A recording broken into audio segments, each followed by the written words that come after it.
a famous antivirus software company. Later, leaping ahead, a brush with bribe-seeking government goons in Belize helped to convince him to come back to the US and try to find a solution to the hideous, freedom-destroying virus that is government.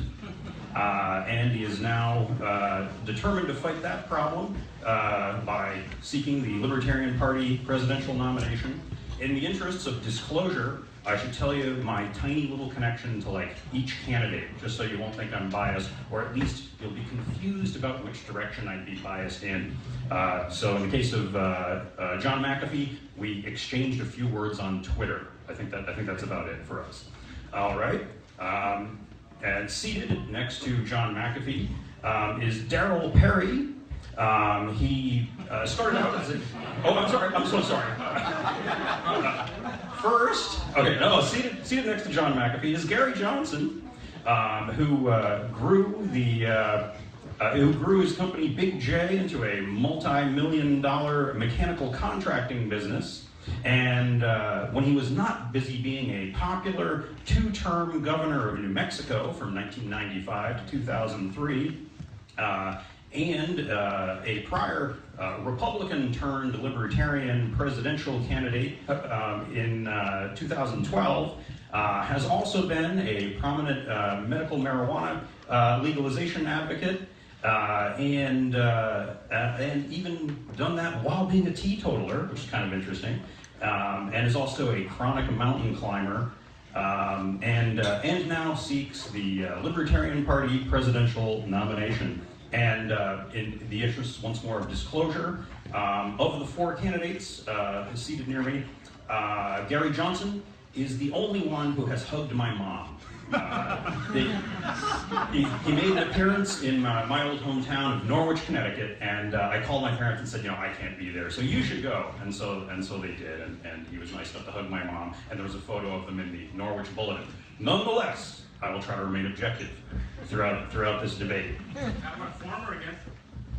Is that word for him or against him? That's a separate debate.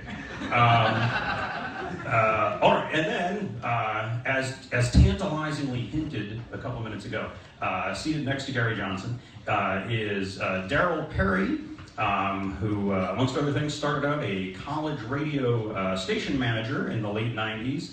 Back in the days when the SJW youth were still called PC youth, if some of you remember those distant days.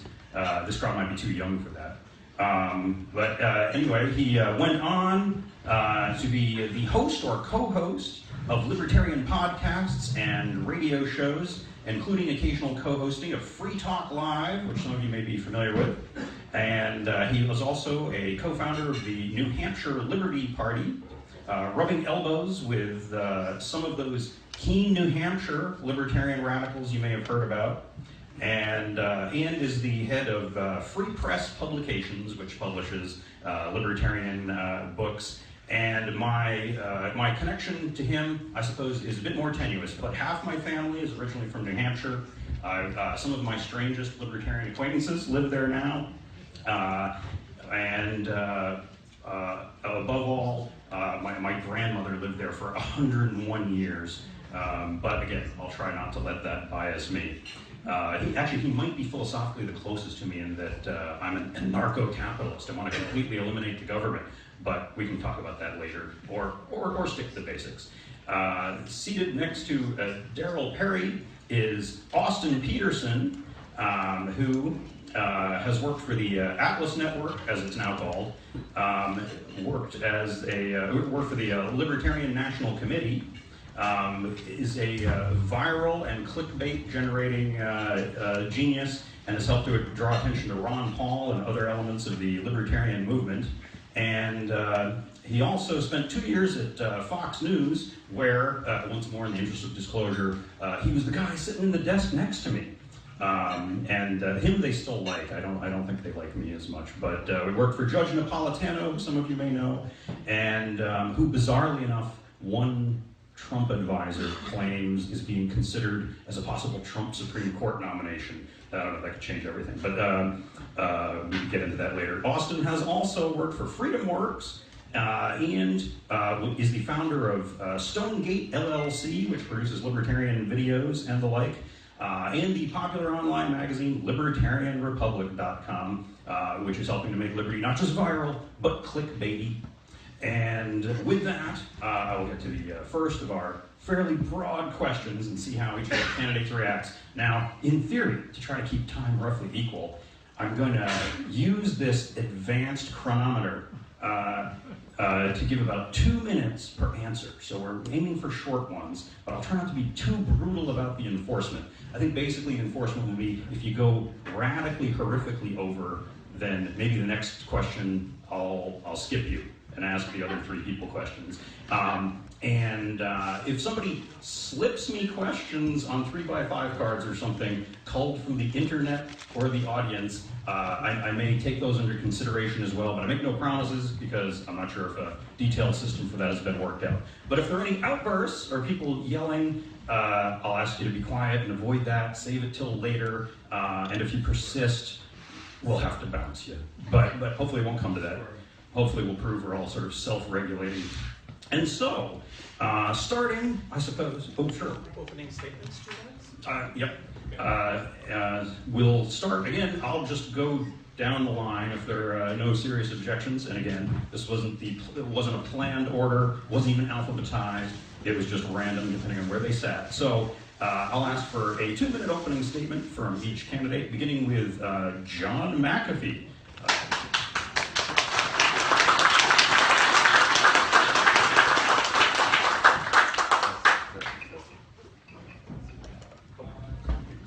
How's that?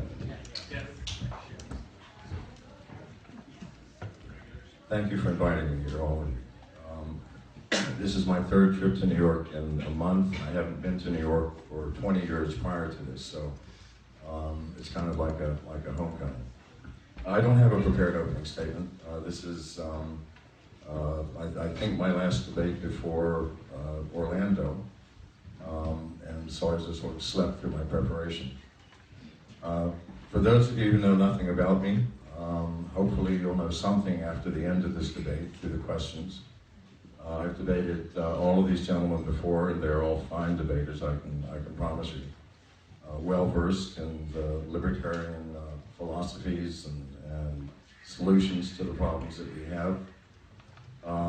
Again, I'm unprepared for everything always. I'm not going to waste your time in this 2 minutes. Hopefully by the closing statement I'll have something to say. I'll pass this to Mr. Johnson.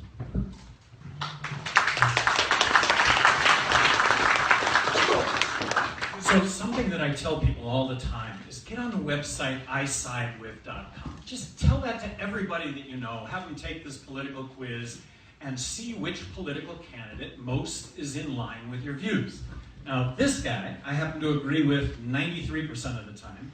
This guy, I seem to agree with the I Side With quiz. I agree with 94% of the time. And this guy, I agree with 94% of the time. What we've got here right now is an opportunity to potentially win this election. But to win this election, it depends on being in the presidential debates. So the question that you have to ask yourself is which of us is going to best represent the Libertarian Party? Which of us best communicates the fact that essentially we've all got the same message. We all are libertarians, okay? The pitch I want to make to all of you is consider me. And I base that on the fact that I've been an entrepreneur my entire life. I learned a lot of lessons through all this. Hiring and firing and sharing in the profits and the magic of showing up on time and keeping your word. I base this on having been governor of New Mexico for 2 terms. I'm a proven skeptic when it comes to government. I may have vetoed more legislation than the other 49 governors in the country combined. I'm a proven skeptic when it comes to government. And then I've been an athlete my entire life. And what an athlete is all about is there's no quit, all right? There is absolutely no quit. It's about putting one foot in front of the other. It's about understanding what it is to lose. And when you lose, when you fail, you can either crawl up on the couch and say, I'm a victim and that's the end, I'm going to give up. Or you can actually get up the next day, smile, and take it on. And I am an optimist. And I want you all to know also that my entire life, I have lived my entire life in the context of I have nothing to lose.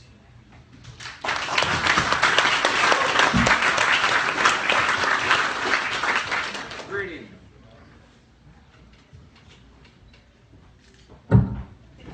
Greetings, my name is Darryl W. Perry, and I represent the Libertarian wing of the Libertarian Party.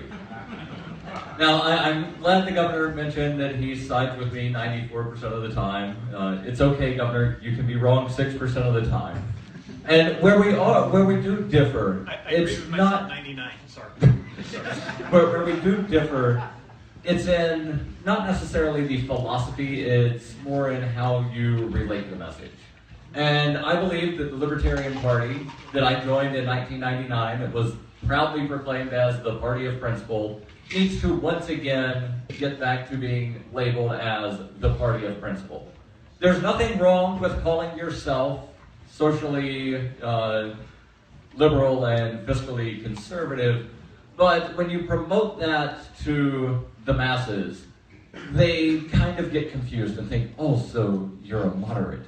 No, we are not moderates. We are libertarians. That means we stand on a principle. That is the principle of non-aggression, the principle of non-initiation of force, which is the foundation to libertarianism, which is what we are. We are libertarians. So we need to, again, have someone that is that voice that says, no, we are the party of principle. Here's what we believe, and here's why our belief is far superior to the Republicans and Democrats. And a lot of people will say Republicans and Democrats don't believe in anything, and I have to disagree. No, they believe in something.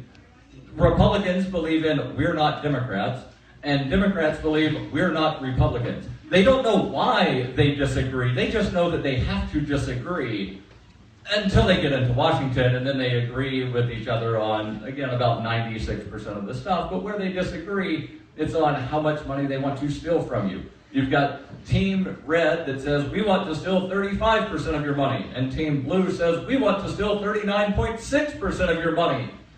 And Libertarians say, we don't want to steal anything.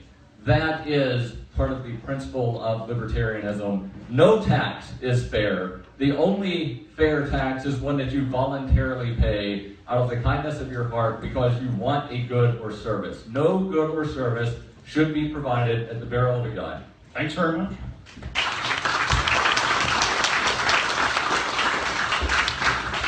Hello everyone, I'm Austin Petersen, and New York is my second home. I love being here. I lived here for almost 8 years. It was actually here in New York City that I cut my teeth in activism. It was myself and Nick Spanos and 12 other gentlemen that started up a group for Ron Paul. We started with 12 guys, and we turned it into a 1,200 person member strong organization, and we raised $1 million for Dr. Ron Paul right here in this city. There are libertarians here, and I aim to find them, and it's nice to see you all. Now, I'm not from here, of course. I grew up in the Midwest. I was born in Independence, raised on a horse farm in Peculiar, just a short drive from a town called Liberty. I'm not saying I'm the chosen one, but I'm kind of implying it there, right? But, you know, I care very much about our principles, and I've spent the last 10 years fighting almost every single day for libertarian ideas. I believe in free market Austrian economics. And the reason why I think that I am the best candidate for you all is because I have what the American people want. That all-American persona and the ability to communicate what is the American dream, which is true libertarianism, free markets and personal liberty. And I have been successful, not as a Republican, not as a Democrat. I've been successful as a libertarian. I joined the party in 2008 where I was your national volunteer coordinator, and I turned your national office into a powerhouse of activism, and I will do it again if you make me your nominee. Now, not only do I think I'm the best candidate because I can inspire activism and boots on the ground, but also because I can reach out and bring along those never-Trump disaffected conservatives who are just dying to vote for a pro-life libertarian. And they're all coming on board, and I am now the second highest fundraising candidate in all of the presidential candidates. And I've done it without a dime of special interest money. So don't worry about me raising the money that's necessary for a national election, because I'll get it, because I'm already doing it. And I'm bringing hundreds and thousands of people along with me as the only candidate right now that's bringing technology. Right now, for how many people are watching on this live stream right now, Eric? Can you see? 347. I'm the person who's going to win. Give me your nomination, and I'll show you what it's like to be a hardcore libertarian and freedom ninja. Thank you very much for your time.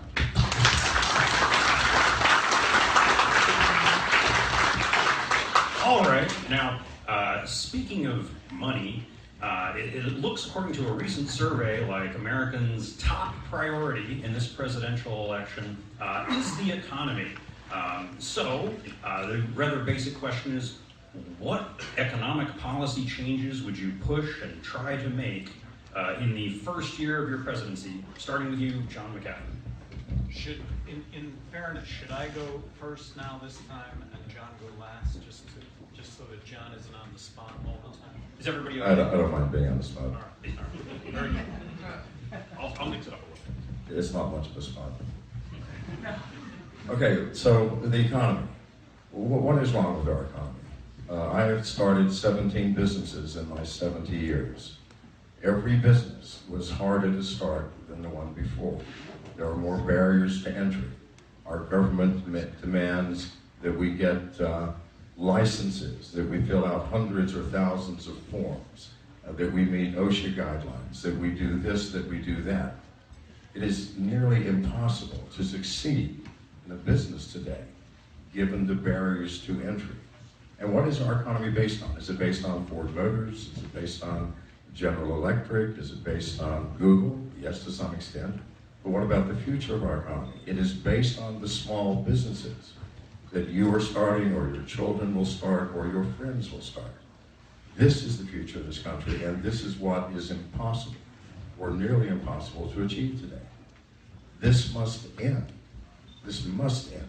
Innovation and creativity are the soul of America. They were when I was born. They were when I got out of college, and they have eroded and disintegrated over the next 45 years of my life.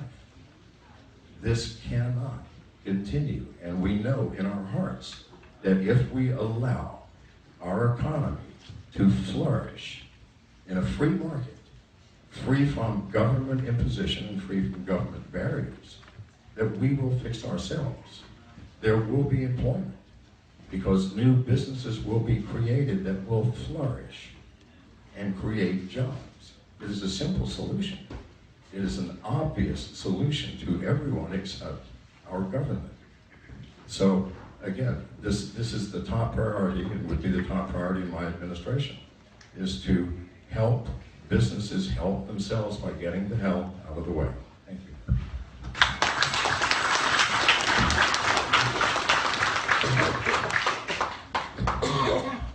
If I'm elected president, just count on me to sign any legislation that comes from Congress to make things better, all right? And keep in mind, I'm a skeptic. But my priorities, balancing the federal budget. I believe we need to balance the federal budget, and that's a 20% reduction in federal spending. I believe that we need to eliminate income tax. I believe that we need to eliminate corporate tax. And because we're going to do those two things, we can then abolish the IRS. I believe that tens of millions of jobs will be created in the United States with a zero corporate tax rate. Why would you start up or grow a business anywhere in the world other than the United States, given a zero corporate tax rate? And no one in this campaign is talking about entrepreneurship. No one is talking about the fact that you can create your own job. You can create your own job, or you can create hundreds of other jobs. The model of the future is Uber. It's Uber everything. It's Uber electrician. It's Uber lawyer. It's Uber doctor. It's eliminating the middleman to allow for the direct payment of goods and services to the person providing the goods and services. It's Airbnb. I'm talking to a young woman in Baltimore who, 26 years old, graduating with her doctorate in science. She says, I have this horrendous student debt, but I figured out a way to pay it back. and that is that I'm renting out my apartment Airbnb. But she said that the city of Baltimore has stepped in and banned Airbnb. Well, this is what government does. This is what government constantly does. And as President of the United States, and having been governor of New Mexico, I vetoed that kind of stuff. Get government out of the way. Let you and I become empowered to be the people that we can be.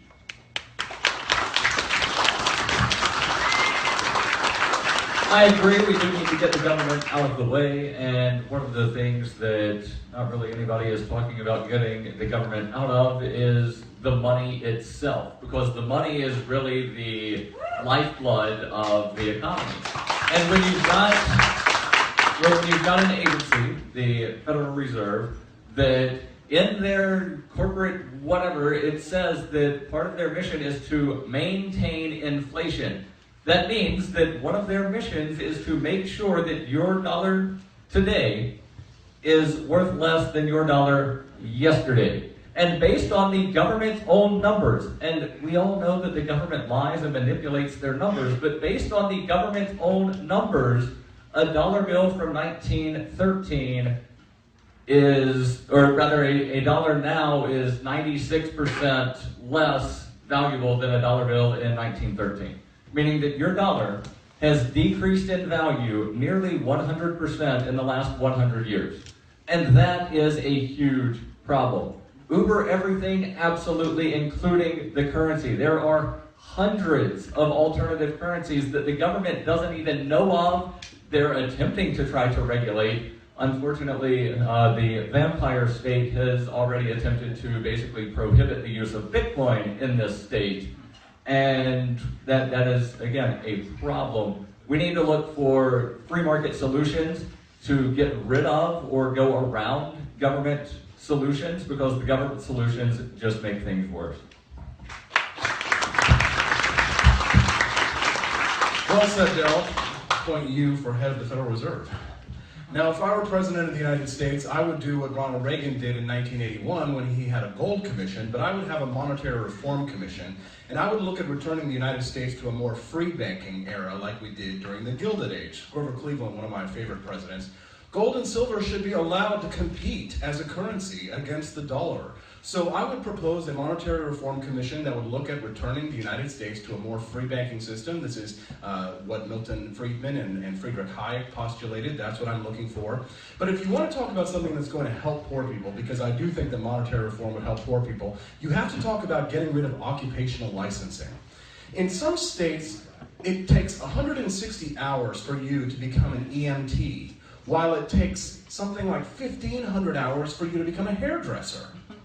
That's ridiculous. And these are the kinds of libertarian policies they're going to sell to the public and to the mainstream media. And the libertarians have the solutions that will help lift poor people out of poverty. Free trade. That's another issue that we should be discussing. You know, Donald Trump enriched himself and made millions of dollars selling his cheap suits from China and Taiwan. And now he wants to lift up the ladder so that the rest of us don't have access. That hurts poor people. And we need to be talking about free trade, ending the Federal Reserve, cutting taxes, getting rid of the IRS, and reforming our system so that we can allow poor people and the middle class to flourish here in the United States. Libertarians have the solutions. The Republicans and Democrats don't push for them. They try and push this whole middle class economics theory, but it's really just Keynesianism. It's stimulus. It's the fallacy of central planning that we as libertarians oppose. And when they say, oh, well, you don't want a plan? No, it's not that there's no plan. It's that there are more planners. You plan your life, you plan your economy, and you control the decisions that go in and out of your pocketbook. Thank you very much.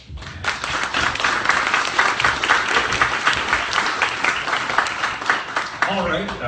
Luckily for libertarians this year, not only is econ people's top issue, but according to some surveys, Americans think one of the biggest problems we face is government itself. Seems like a good time to get our message across. But a somewhat more technical question, and I'll start with Governor Johnson seeking answers. How small would you make government if you had your druthers and Congress listened to you?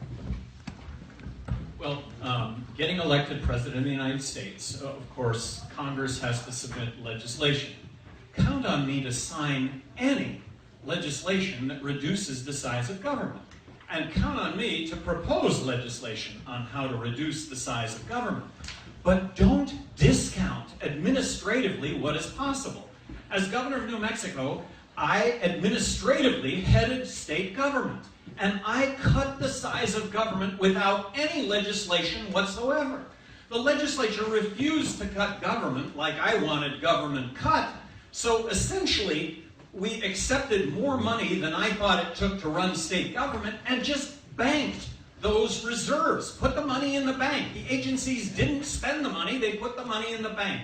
As President of the United States, don't discount what can be done administratively. Don't discount executive orders that would reduce the size of government significantly without any legislation whatsoever. I believe the question was, how small would I want government? Well, ideally, no government would exist that does not have the actual consent of the governed. That means that if you and your neighbors want to get together and form a government, as long as everybody consents, go for it. I think that the federal government, as it currently exists, needs to be abolished because the United States federal government is the world's largest terrorist organization based on the Merriam-Webster's definition of terrorism. They use force and threats of force to make political and social change. We need to just eliminate that one layer of government. Now, I'm not saying let's get rid of the 50 state governments, the 400 plus Indian tribal governments, the various territorial governments, the county governments, the city and town governments. Leave those in place. If I get elected, I just want to abolish one level of government and everybody's life would be so much better.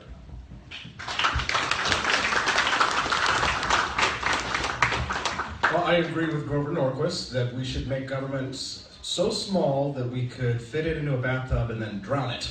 But if we are going to have a form of government, then we should obey the Constitution. And I think that if we had a president who just simply obeyed the Constitution, that would be the most libertarian president in American history. We should only go to war if there is a constitutional declaration of war. I'm sick and tired of Congress abdicating their responsibility to declare war. If we have a national security threat, we should either use Article 1, Section 8, and Congress should declare war, or we ought to consider letters of marque and reprisal. After 9/11, Congressman Ron Paul went to Congress and said, let's institute letters of marque and reprisal. These letters of marque would be a great way for us to fight terrorism constitutionally. This would have been the way for us to legally fight Osama bin Laden, and we wouldn't have had to spend $2 trillion of blood and treasure in the Middle East. Now, I am a non-interventionist, and I want peace. But if we are going to exercise authority as President of the United States, the Constitution is gives us a government of limited powers. And if I am your presidential nominee, I will remind the American people about the checks and balances of government. We should not have the president, engaging in extrajudicial assassinations via drone. That is wrong, and I will put a stop to it if I'm the commander-in-chief. I guarantee you. Now, on matters of national security, it's one thing, but when it comes to the war on drugs, the president actually can unilaterally end the DEA, and here's how. All you have to do is set the federal drug schedule to 0. All drugs, they're actually they're reducing marijuana from a Schedule 1 drug. This is a big victory for us. But I don't want to legalize drugs. I want to decriminalize drugs because I don't think you should have to pay the taxes either, because that still encourages the black market. And if you want to get rid of the black market, then you cannot raise taxes on them either. So let's end the federal war on drugs on day 1. Let's obey the Constitution and follow the law.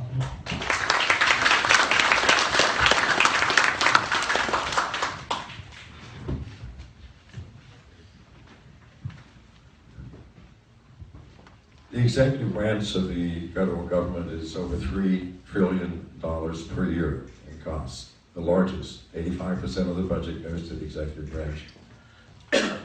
Where do we spend the money? Over $300 billion goes to the Department of Agriculture. What do we do with that money? We pay farmers, not to grow food. $90 million for the Department of Education. What is their job? To establish policies for education. $90 billion. The Food and Drug Administration, what is their job? Apparently, it is to keep life-saving drugs out of the hands of the dying, among other things. $25 billion. We can cut, for example, massive expenses by merely releasing from jail all of those who are jailed for non-violent drug offenses.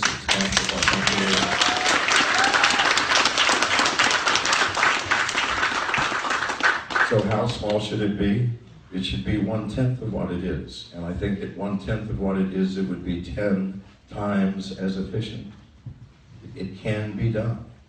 The war on drugs, which has filled these prisons with these nonviolent citizens and created the most brutal, the most violent criminal organization the world has ever seen, the Sinaloa cartel. Is this what we intended? Is this what is good? Government, which is supposed to tell us what is good, that's what they think. No. We're supposed to tell them what to do. But instead they tell us what is good. And in so doing, costs us a fortune.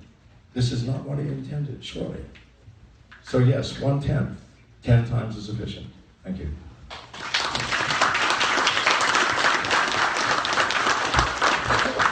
Alrighty, and now a question in a topic area that's a little more tricky for libertarians, perhaps. And we'll start with Darryl on this one. What do you think our immigration policy should be? This is actually a very easy question because it's one that I've thought about a lot.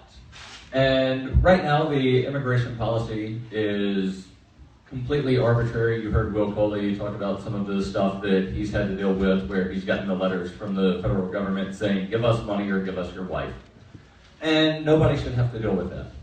And you've got some people that want to come to the U.S., they have to enter a lottery for the chance to wind up getting a letter saying you can come to the U.S. if you can then raise the thousands upon thousands of dollars that it would take you to fill out legal paperwork and plane tickets and all of this other stuff. My policy, if elected, would be to, let's have a uniform policy. And let's take part of the policy that we have with Cuba. That would be the dry foot policy. You get here, you get to stay. Now, the part of the policy that applies to Cuba that I don't like is the wet foot part, to where the U.S. Coast Guard patrols the waters between Florida and Cuba, looking for people with so-called wet feet to turn them around and send them back to a tyrannical socialist country. So we should be welcoming. That there's a statue depicted on this poster that at the base says, give me your tired, your poor, your huddled masses. Not build a wall and keep out people that might look a little different. That's not welcoming. Welcoming is saying, show up, you get to stay.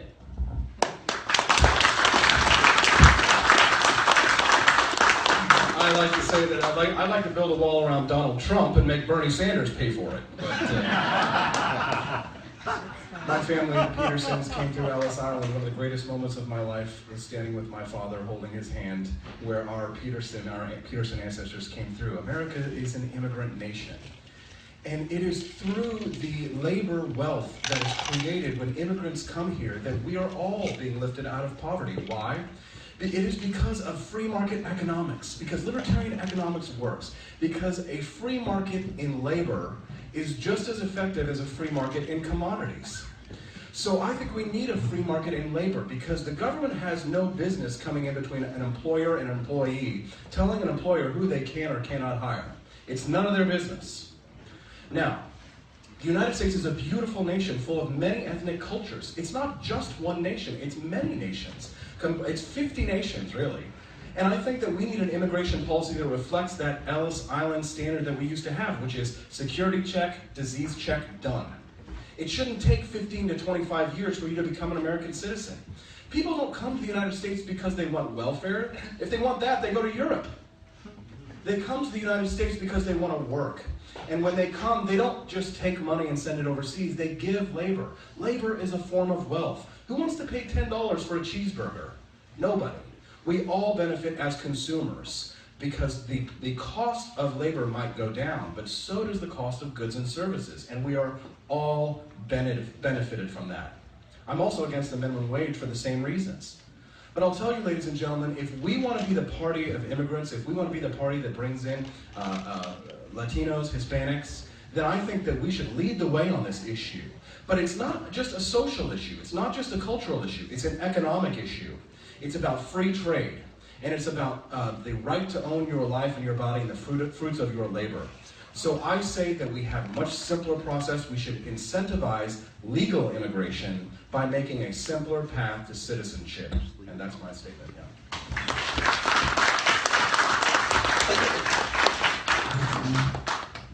I can answer the immigration question very simply. I came through Ellis Island myself at the age of 2. My father was an American serviceman. I am an immigrant. We have to open our borders.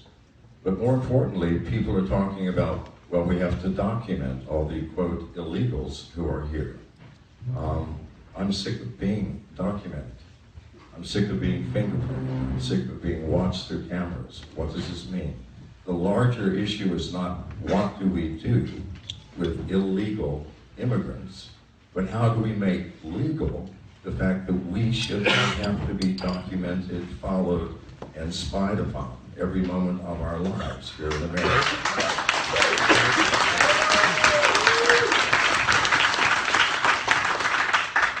Thank you. I am speaking to the former border state governor. We should embrace immigration. Immigration is really a good thing. We're a country of immigrants. So let's make it as easy as possible for somebody that wants to come into this country to get a work visa. I'm not talking about green card, I'm not talking about citizenship, I'm talking about a work visa. It should be as easy as possible. It should entail a background check and a social security card that applicable taxes get paid. Make the line moving to come across the border. They're not taking jobs that U.S. citizens want. They're the cream of the crop when it comes to workers. They're, as a whole, they're committing less crime than U.S. citizens. Immigration, good thing. With regard to the 11 million illegal immigrants that are here in this country right now, look, set up an easy process whereby work visas can get issued, or citizenship needs to be, a pathway to citizenship needs to be established, that if you're in the country, you haven't committed crime, you're going to get that work visa, or given a certain amount of time in this country, the less the better, that you can become a U.S. citizen. Building a fence across the border is the nuttiest idea that I have ever heard. And for anybody that says otherwise, do you realize that the border between Texas and Mexico is the Rio Grande River? So, gee, how's that wall going to work? We're going to build it on our side and wall out the Rio Grande River? Oh, we're going to build it on the Mexican side and wall out. They're going to wall out. Nah, so I guess we're going to have to build it right down the middle. That's how crazy all of this discussion is regarding immigration. And if we will eliminate corporate tax in this country, we will need tens of millions of immigrants to fill the jobs that will exist in this country.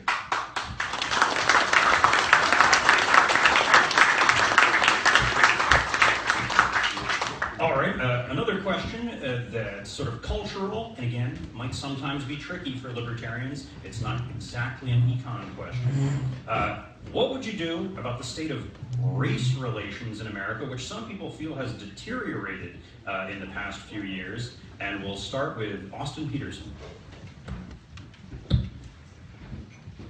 I think that the Libertarian Party does offer the best solution to this, because we do believe in equality before the law.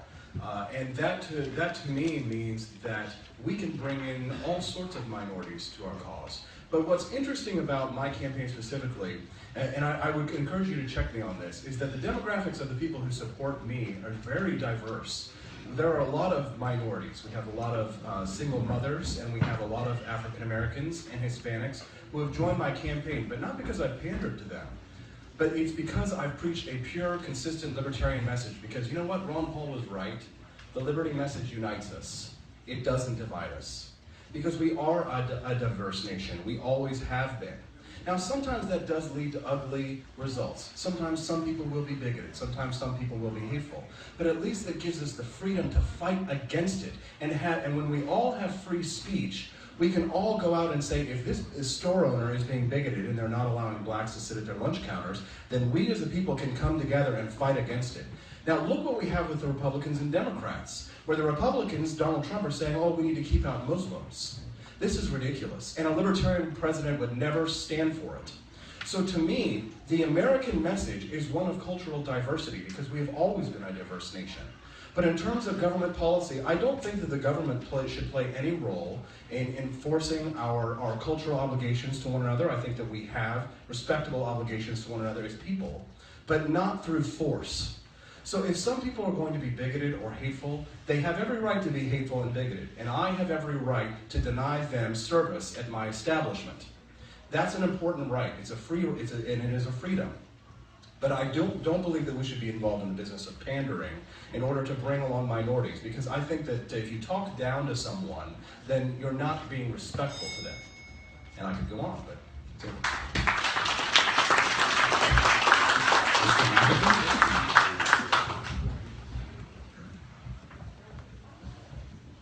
This is a very special issue to me. My wife is black, and I've been married for 3.5 years. And I understand a lot more about what racism means, having been married to a black woman, than in my 65 years prior to that. Race cannot be fixed through government, through ordinance, through legislation, through any sort of force. It can only be fixed by opening your heart. And when you open your heart, you understand that the difference is not a color of skin. It's not the shape of a forehead or the eyes. It's not that at all. It's a cultural thing. It's an issue of what language, even though my wife speaks English. When she talks to her close friends, it's very difficult to understand. I understand it fine now. And things which are in some cultures horrific are in other cultures okay. I'm going to give you an example. My wife gets her hair done at a black hair salon in Jackson, Tennessee. It's the only one, within 100 miles. They never get white people in there. They were not answering the phone one day. She needed an appointment. She said, would you go and make me one? So I walk in. All the conversation stops. There are about 25 people in there. And finally the owner says, can I help you? I go, yeah, my bitch needs a bob. Everybody turned around to look at me like, what the who? What guy? And so finally, after about 10 seconds of silence, the guy goes, when does she want to come in? And that was it. Now what I said in that group, perfectly acceptable. It's just the way it's spoken. It's just the way the world works. And so when we judge what people do and say, and we base that judgment on our own culture, our own beliefs, our own religion, our own worldview, then we're doing wrong to ourselves and to the world. Thank you.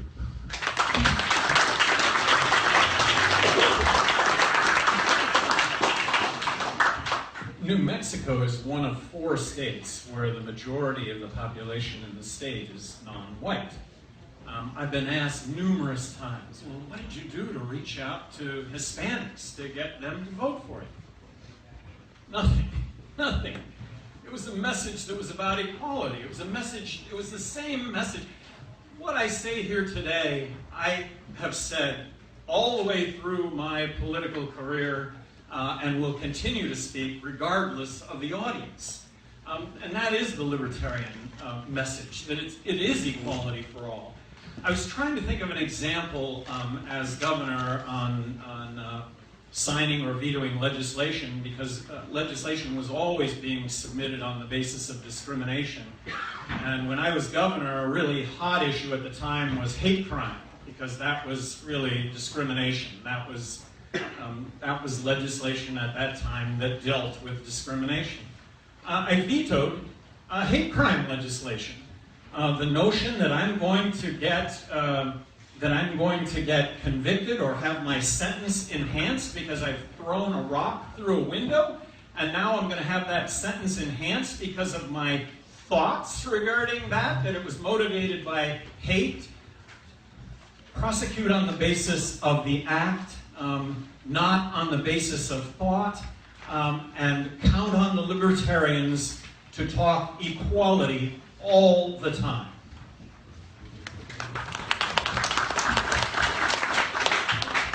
Nine years ago, I ran for mayor of Birmingham, Alabama.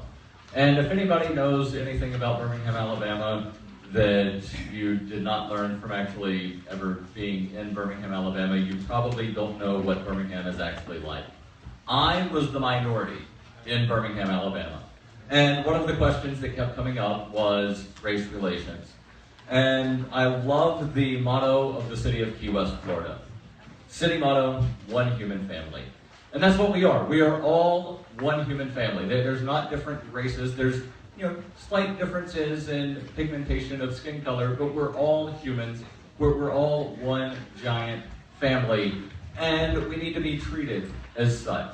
Now, there are some people that get targeted by police for various things, and well, what I would love to do is end the drug war. And not just legalize cannabis and tax and regulate, because that's not ending the drug war, that's creating a tax and regulatory scheme that winds up continuing the black market.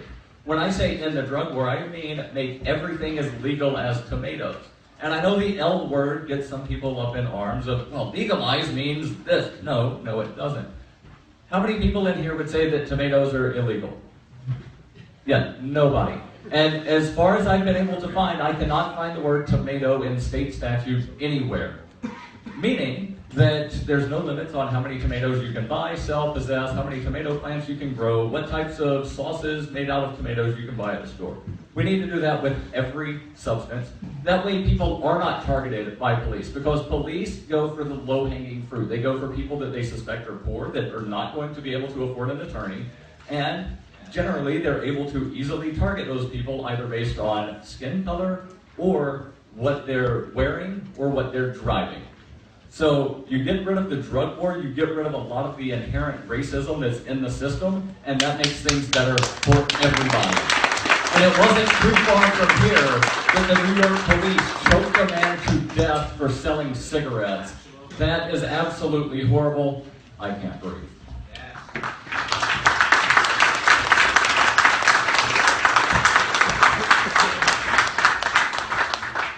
All right. In a year when presumably the Libertarians are going to be trying to pick up at least some disaffected Republican votes, would it be dangerous, do you think, to have a candidate who is seen as libertine? Do Libertarians have to be squeaky clean? We start with you, John McAfee.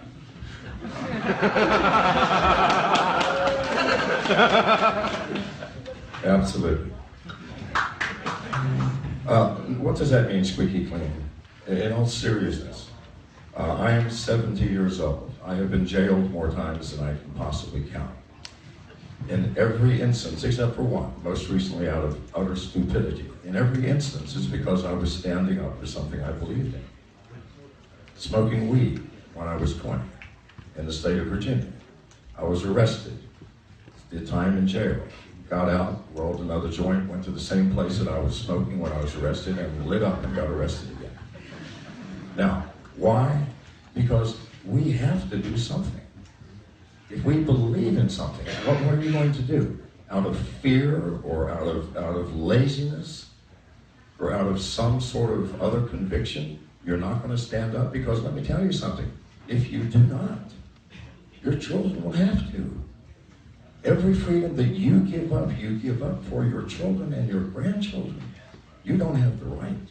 You do not have the right. And so am I squeaky clean? Hell no. I don't know anybody dirtier in this room. However, I came by it honestly in every single instance. Every instance. In police standing up to an abusive government who demanded an extortion from me, which I said, get the fuck off my property. I suffered tremendously for that. And yet I would do it again. You have to stand up. You have to stand up. And if you stand up, I defy any of you to stay out of jail. Any of you. Yes, I am dirty, but I own up to everything that I have done. Everything. Even the stupidity. I was arrested for driving under the influence of Xanax. Stupid, yes, I was stupid. One time in 7 years. The rest, I did willfully, willingly, knowing the consequences. Now, will the American people forgive me? I don't know. Are there any squeaky clean people in this room? I saw one hand. Okay.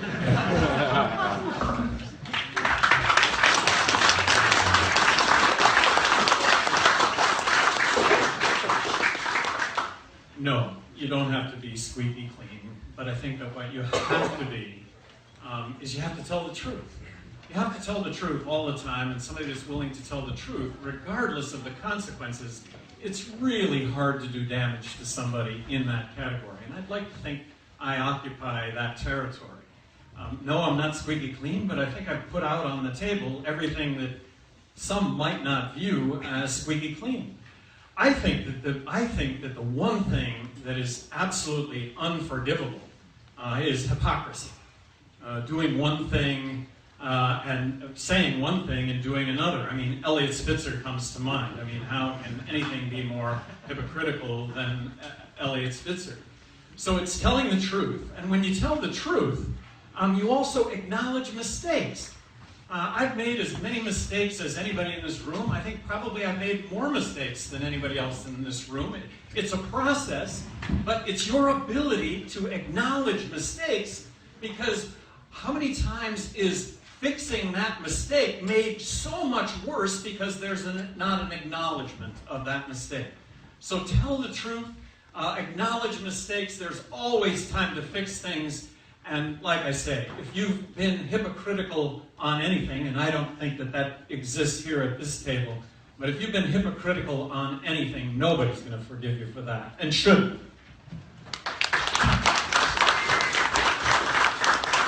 I think the only person running for president as a Libertarian that spent more time in jail than John McAfee is arguably me, although most of that time I was working as a corrections officer 16 years ago, and I hated every single day of it. Now, I did spend 3 days on the other side of the bars, and I have to say, based on experiences of both sides, my conclusion when I worked as a corrections officer is correct. The absolute worst part about jail is the corrections officer, because they don't treat anybody like human beings, not even their own co-workers.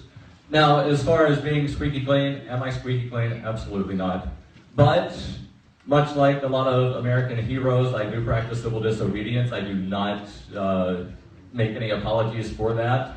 And if he elected or selected as the nominee, will I commit civil disobedience again? Absolutely. The last Libertarian Party presidential candidate to commit an act of civil disobedience while on the campaign trail was Michael Van Nark. He should be applauded for that, and we need to have candidates that will do that again.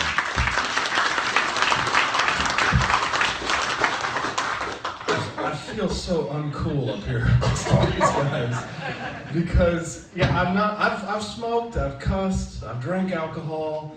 And, I went to college. I grew up on a farm. We're pretty rough out there, and that's the reality. But I guess I'm a Boy Scout compared to these guys, because I have been pretty good.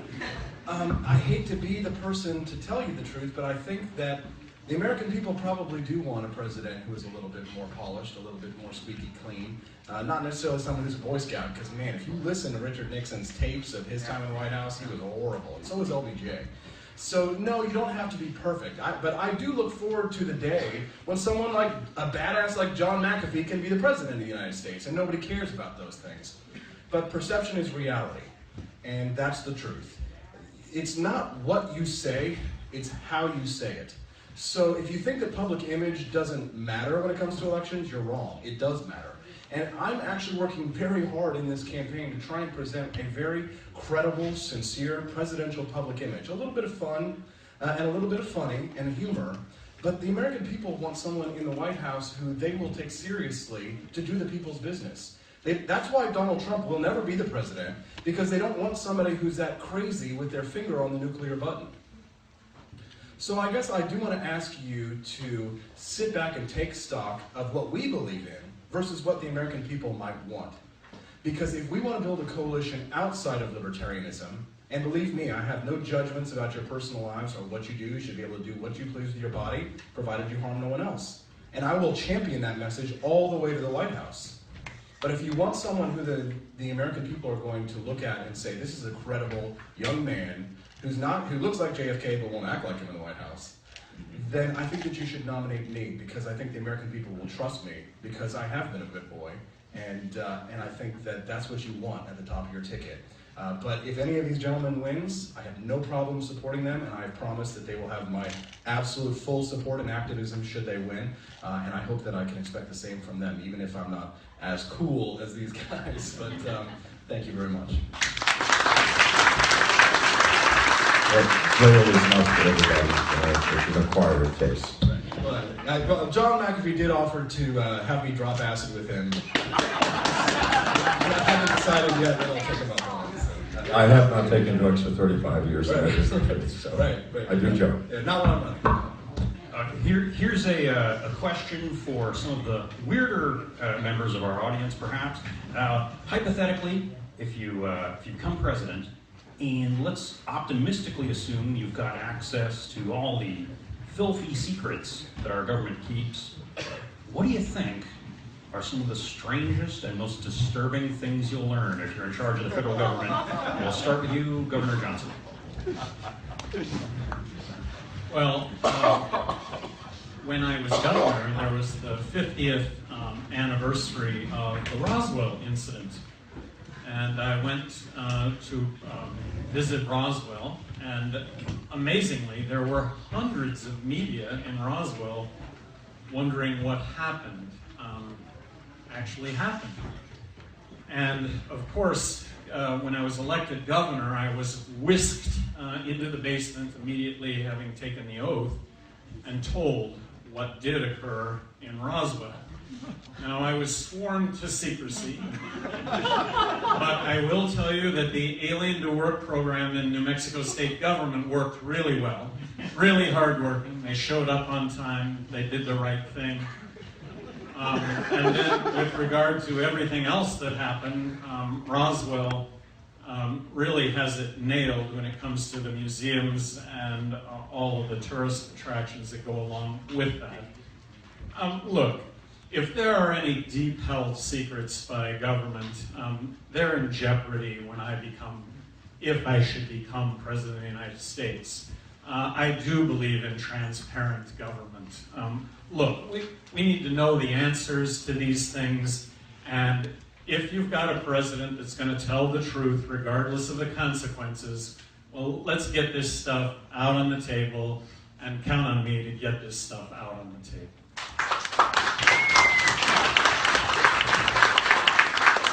I don't know how long it will take to scan all of the documents and send them via email to WikiLeaks, but we'll begin that process on January 20th, 2017. So like I said before, I am running for President of the United States, and I am taking this very seriously. So if you submit a FOIA request to the White House for something, we will declassify it. However, I will protect, preserve, and defend the Constitution of the United States, which means that if there are any national security secrets that I believe are not jeopardizing the people of the United States, you will know it. But if there is something that could be a threat to our members of our military or to the people of the United States, I will protect our national security secrets, because I believe that is a very important function of government. It doesn't mean that I want to restrict our rights, because I think we need to demand that the NSA obeys the Fourth Amendment of the Constitution, and we should never have blanket warrants. But I think we can have constitutional government, and we can have our liberties. We do not have to sacrifice our liberty for a false sense of security.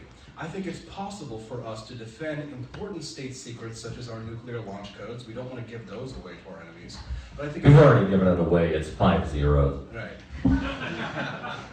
I'm taking this very seriously, ladies and gentlemen, and I think that I can protect your liberties and our national security at the same time with a balance towards liberty and transparency, and I promise to do that if I'm elected president.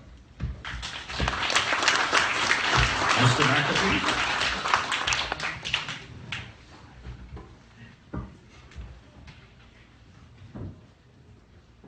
Think about the implications of the question. That we live in a world where our government demands that we open our lives to every secret at every point, and it will open nothing to us. Did it start this way? Do you actually believe that the founders of this country imagined a system where the government was a secret organization and the citizens were there to be spied upon? No, there's something wrong. This is reversed. The government has no right spying into my life.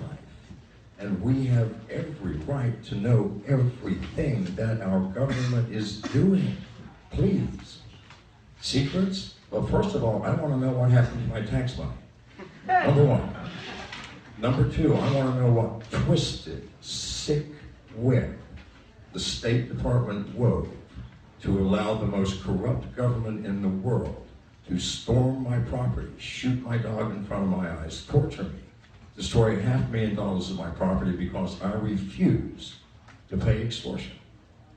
And the State Department was implicit in this by providing the AR-15s to the government and training those soldiers at Quantico in Virginia at the FBI facility. I want to know what the hell is going on here, please. And I can't be alone. Every one of you have had your lives invaded, spied upon by our government. And you go knock on the White House door and say, I want to see all of your secrets. You'll get arrested. This has to be reversed. It has to be reversed.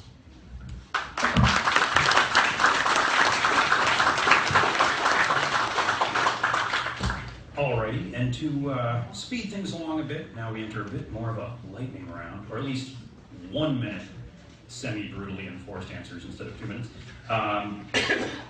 So my next question is, as some of you may be aware, there's a larger than you might have expected Libertarians for Trump movement. A few famous names are even involved with it. What would you say to those people? Are they completely nuts, mildly wrong? How would you persuade them not to go that route? We'll start with Darryl Perry. If you've got somebody calling themselves a libertarian for Trump, I have no way of having an intelligent conversation with that person because they obviously do not understand what libertarianism is. And if they are so adamant that they're going to support the quote-unquote lesser evil or someone quote-unquote who can win, then there's really no reasoning with them because people that are wanting to be on the winning side at all costs are never going to stand up when it matters. When there's only a handful of people, they will never stand up with you because they would rather go with the masses. And what I want to do is stand up and say that even if I'm standing alone, I will still stand up and proclaim what I know to be true. And what I know to be true is that government screws up everything that it touches, and that the United States federal government is the world's largest terrorist organization. Those are things that I know to be true, and I will stand and say those even if I stand alone. Now, regarding the Libertarians for Trump, they will never stand with me because I'm not saying what's popular. Austin? So it appears that the Libertarian for Trump has been spearheaded by one of our most famous Austrian economists, Dr. Walter Block from Loyola University. And the reason why this Libertarians for Trump group exists is not necessarily because of the sellout on principle, it's because they see Donald Trump as the best recruitment tool for libertarians that we've ever had. And it's true. Because if now, I opposed Trump for so long until I started seeing the exodus of the Republican Party heading towards the Libertarian Party, because the Never Trump movement exists now thanks to Donald Trump. Now, here's the thing. I'm going to say something nice about Donald Trump. We've got a lot to learn from him because he articulated, in a sense, Ron Paul's foreign policy last week. Why didn't he get the isolationist label when he said America first, when he was talking about how the war in Iraq was a blunder? What in the world? Why do the American people love him for it? You know why? Because the sad truth is that it's not what you say, it's how you say it. Now, I will take this libertarian message of free markets, non-interventionism, and limited government to the American people, and I will give it the polish and the veneer that it will take to go mainstream. Because what Donald Trump has is what we need. He's got the showmanship and the qualities of performance that we're going to need to be able to take this message to the masses. Not the just same sort of egg-headed intellectualism that we have. Trust me, I'm a huge nerd. But the American people want someone who can communicate to them in those bumper sticker phrases that I always get chided for. The only fair is laissez-faire. Put that on the back of your vehicle. The American people are going to love it. So it's not libertarians for Trump because they're selling out on principle. It's libertarians for Trump because we are now seeing massive immigration into our open borders of our party. And I was very happy to see you all accepting those new members today. Thank you very much for doing that. Because I hope that, yes, thank you so much. We need to grow. Donald Trump, I am growing this party, ladies and gentlemen. I will continue to do it. Thank you, Donald Trump. Thank you so much. And thank you, Hillary Clinton. Thank you, Democrats and Republicans, for growing this Libertarian Party. And thank you, Austin. And now we'll move on to John McAfee.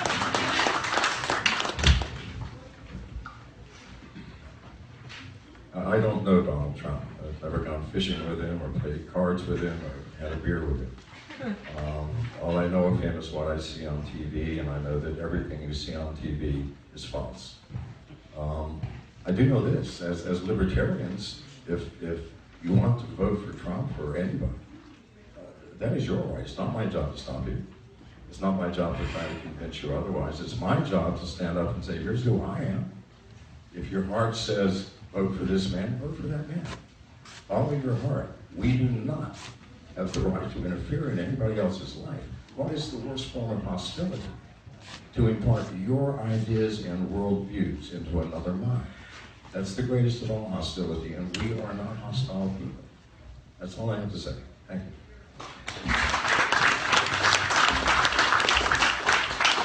When you hear the notion libertarians for Donald Trump, I think we should call it what it is. Bullshit. I'm asked the question all the time, what if a prominent politician shows up to the Libertarian National Convention? What if Donald Trump comes into the National Convention and tries to get the nomination? My response is, great. Watch what the Libertarian Party does. They're going to hand them their head on a platter. When Donald Trump says we should deport 11 million illegal immigrants, when he said we should build a fence across the border and make them pay for it, when he says that we should kill the families of Islamic terrorists, when he says he's all for free market, but in the next sentence says that Apple should make their iPads and their iPhones in the United States, when he's asked about abortion and says, yeah, the woman should get punished, and then 2 hours later said, no, I really meant the doctor, that is anything but libertarian.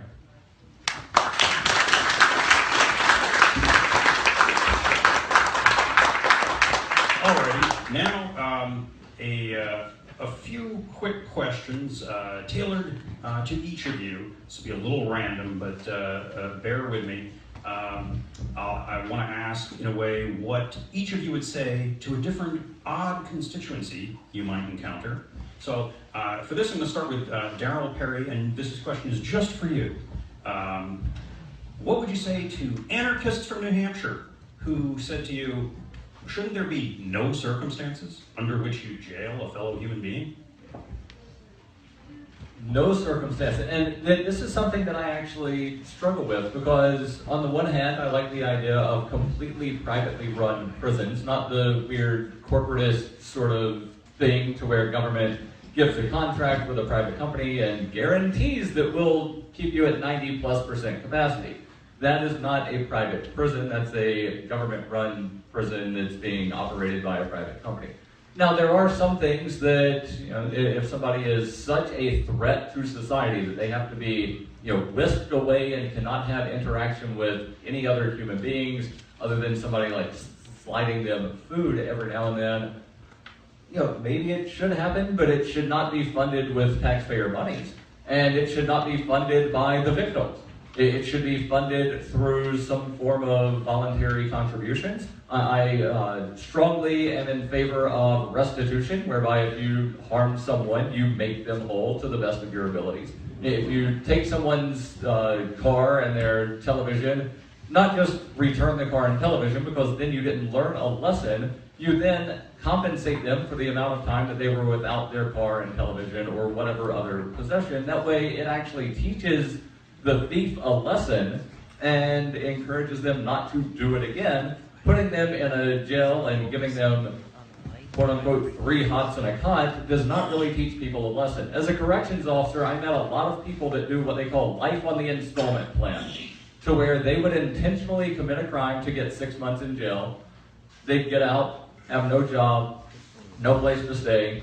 A few months later, commit another crime, go back for a couple of months. So, like that was not quote-unquote rehabilitating. It was doing nothing but providing them with food and clothing. They were not making anyone whole. So I strongly advocate restitution, and anything else should be privately funded. Thank you. And now a potentially tricky question for John McAfee. You mentioned being an immigrant. Is it possible that you are not qualified under the Constitution as a natural-born citizen, a topic that comes up sometimes with Ted Cruz, and some people even thought Obama, although that was a conspiracy theory, I guess. Are you sure you're qualified to be president under the Constitution? Well, under the laws of this country, I could be qualified or disqualified for almost anything. I've been sued over 200 times. I know exactly what the court system does. According to the Constitution and according to law, my father was an American serviceman in an active war overseas. I was born on an army base. I'm a naturalized citizen. I have a naturalization card. But the government can do what they want. This is a fact of life. They can choose me or you or anyone to charge with anything or decline anything or to prevent you from doing what they think might harm yourself or another. It's up in the air. However, legally, everybody tells me I'm qualified. A question for Governor Johnson. If again, a big goal this year might be picking up some disaffected Republicans, what if you find yourself confronting ex-Republicans or disaffected Republicans who are very hawkish or neoconservative, and they want to know which wars you would be willing to fight? What would you tell them? I'd be willing to fight any war where we were attacked first. Make no bones about it. If we're attacked, we're going to attack back. But look, our military interventions have all had unintended consequences. The fact that we militarily intervene, the fact that we drop bombs, the fact that we fly drones that kill thousands of innocent people is making the situation worse, not better. Using Iran, Iraq as an example. Look, we take out Saddam Hussein. The unintended consequences, Iran raises its head, and Iran, 11 million people of that, half the population is displaced. Where reality is the better ends up to be the same, and in many cases worse. Stop with the military interventions. They don't work.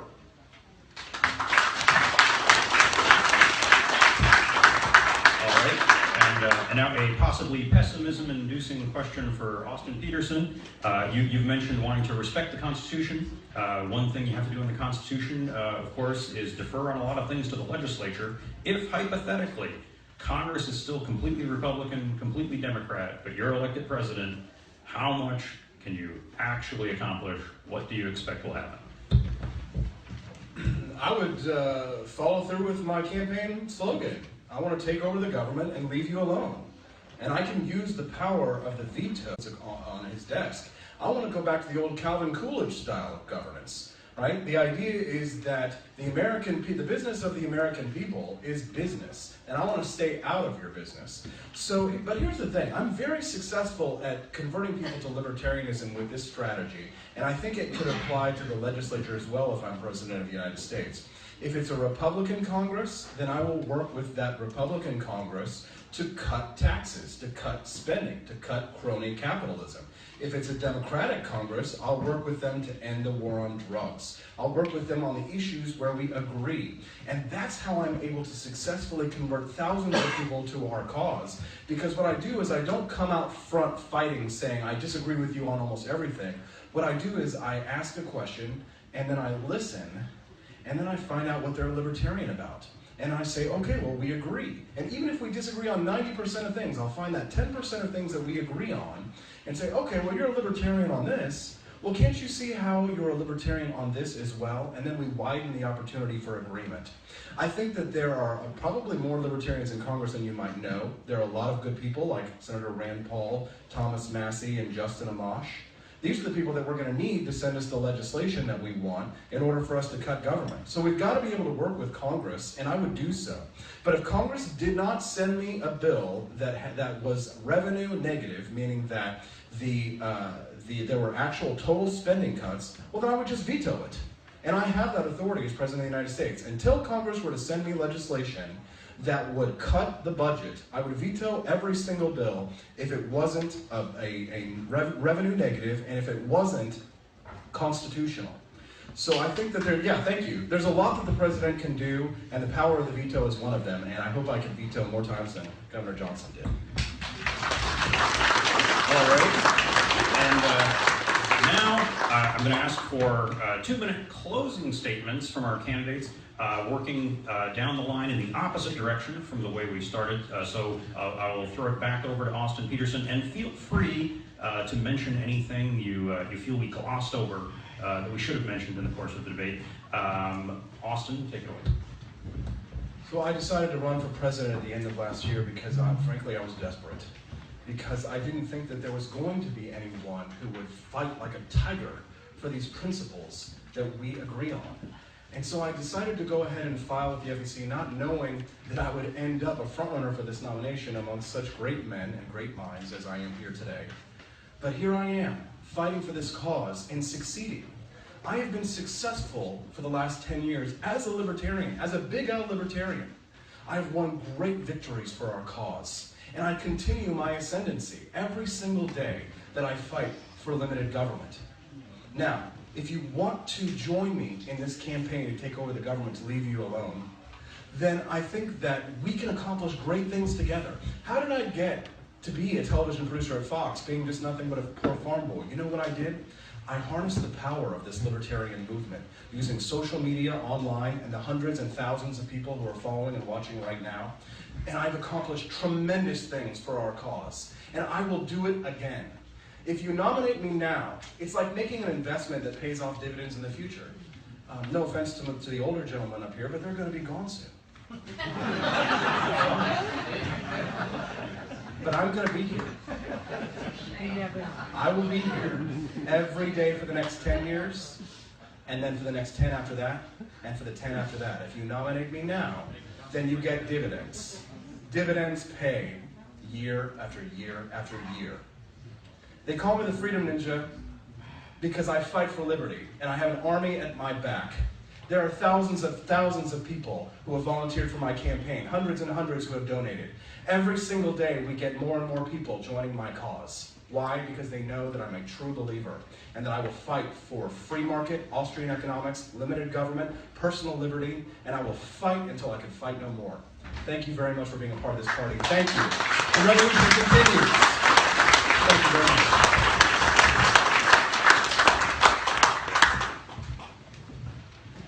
You've heard mention of constitutional republic. Whatever that means. Whatever that means. Frederick? You've heard mention of a constitutional republic, whatever that actually means. I've looked at several constitutions of various countries around the globe, and I found one that claims to give equal right in all spheres of state and public activity. It recognizes, supposedly, the freedom of speech, press, religion, assembly, association, petition, and even the right to travel and the right to privacy. That country is not the United States of America. That country is North Korea. You can find that, Chapter 5, Sections 65 through 75 of the North Korean Constitution.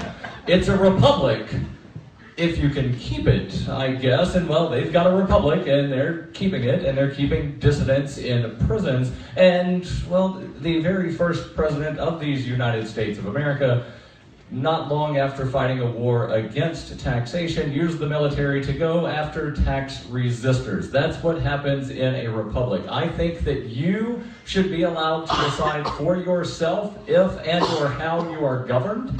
And if elected, I will do everything in my power to abolish the federal government so that you can live how you want without interference from a giant tyrannical organization.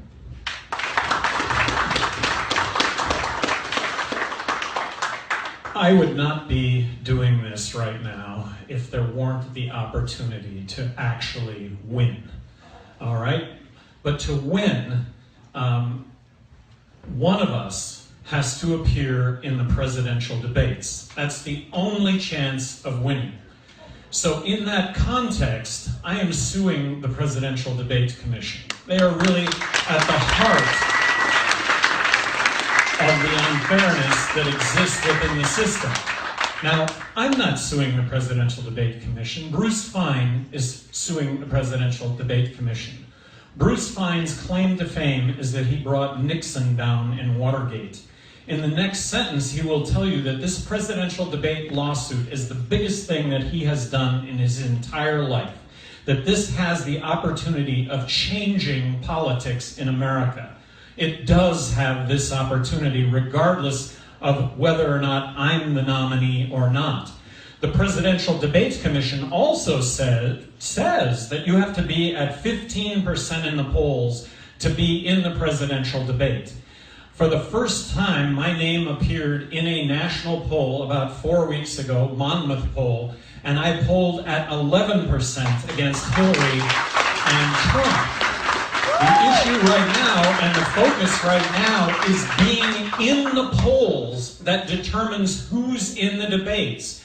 And when the media talks right now about third party, what they're not acknowledging is that we are the third party. We're the only party on the ballot in all 50 states.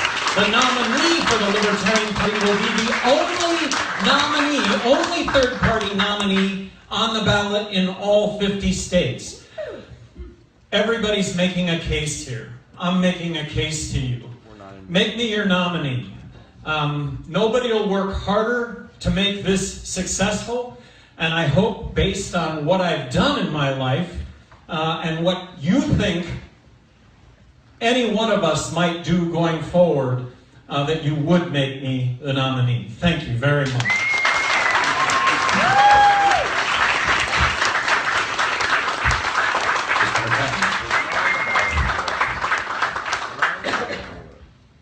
I'd first like to thank Austin Petersen for the ancient age reference. I appreciate that. I intend now to outlive you.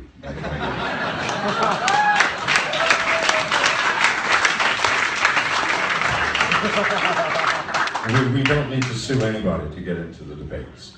I can promise you, for example, if Austin is nominated, I can guarantee you 15% of the women will vote for him because of his voice good looks. I'm serious. We know what the psychology of the voter is, all right? It's shame.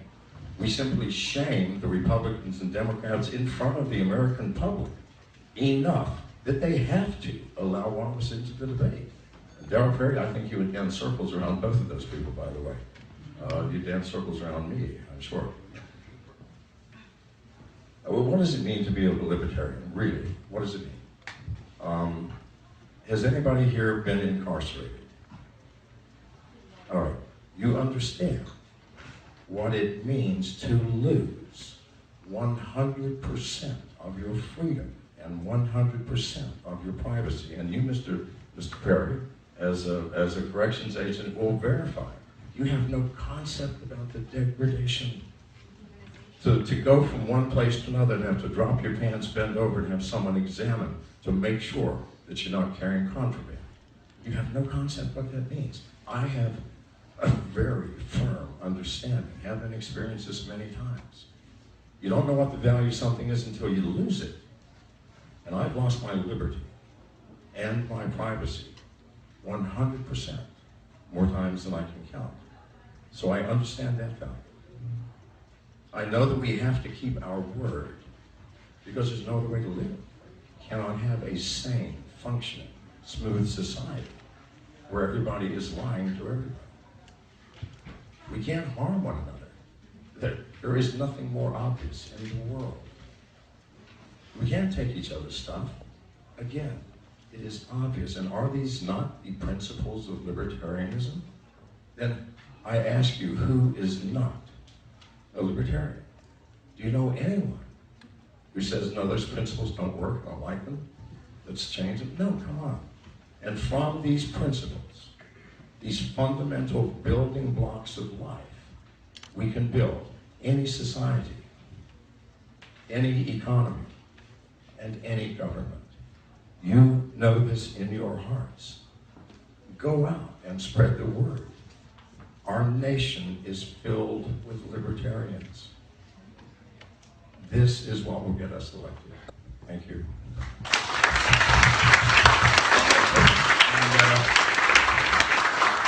Thank you, John McAfee, Governor Gary Johnson, Darryl Perry, and Austin Petersen. That about wraps it up. If you know people if you know people who understood none of this debate, you should tell them to buy Libertarianism for Beginners by Todd Seavey.